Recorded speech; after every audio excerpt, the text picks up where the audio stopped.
I can't believe I have to go after all of those. Those are great. I guess we're staying around here afterwards, so I hope to say hello to everybody, or we're going to Moe's maybe? I don't know. Is that? It sounds like a fun place. It gets a laugh every time somebody brings it up. So this is the whole thing. Okay. This is the first time I've seen it printed out, actually. It's called Mates. So it had come to this after all these years. It had come to this on a Thursday morning while he walked down Delaney Street, the temperature approximately 60 degrees, the sun bright, shining on the harbor you could see down the hill, the ships passing slowly in the haze. And it would have to be McBurney, wouldn't it? McBurney, still sporting the mutton chops, still puffing the insufferable pipe, snorkeling and gurgling the infernal pipe he could still smell sometimes in his dreams. It would have to be McBurney, and it would have to be McBurney's dog pissing on his boot. This was what life was like. This is what it came down to, after it all. He dare not kick McBurney's dog either, make a scene here on Delaney Street, because he couldn't recognize yet what McBurney recognized, couldn't know just yet what McBurney knew. Best to move along, if possible. But McBurney stopped now, standing still, smiling smugly, his hand poised just above his knife. This simply would not do, not any of it. And yet there was no denying that it was actually currently happening.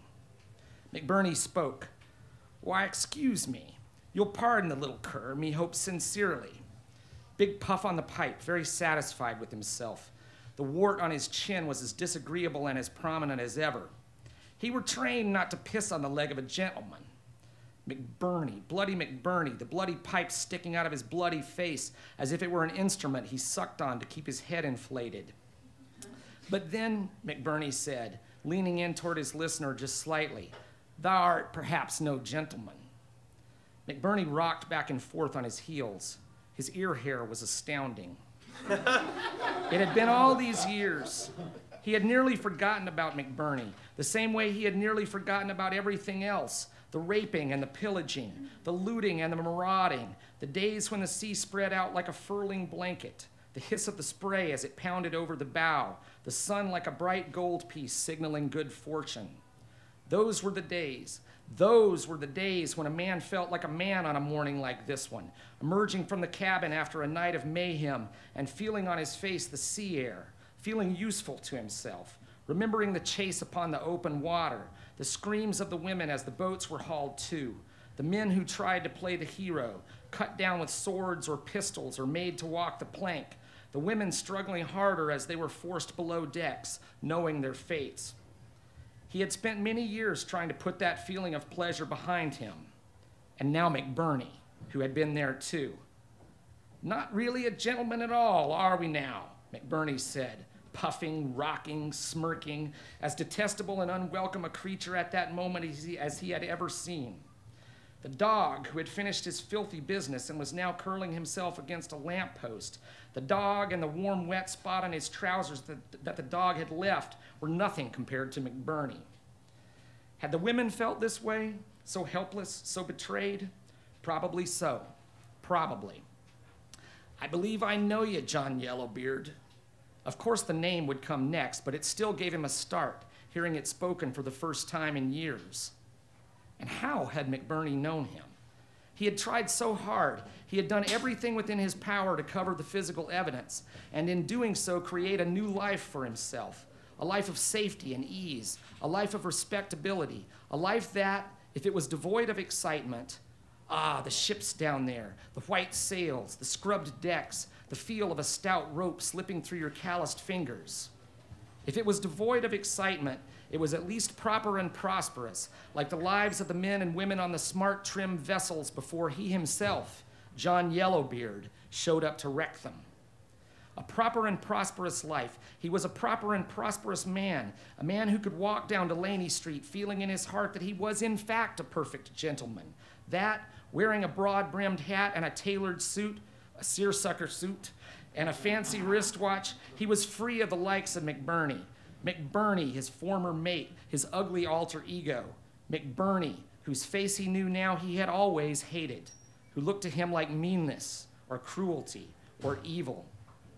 How had McBurney recognized him after all these years, despite all the carefully calculated changes? The clean-shaven face, the hat, the suit, the watch, the what is that, the boots, I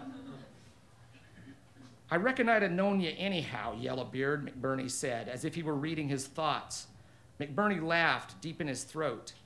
I'd have known you any time and any place, he said again, but it was mighty decent of you to assist me by wearing that gold earring. The earring. If not for his habit of wearing it to bed, of wanting to feel it there for comfort, how it sent him into dreams of white caps and trade winds, of gold doubloons and women's undergarments, of the salty sea and a scent of perfume.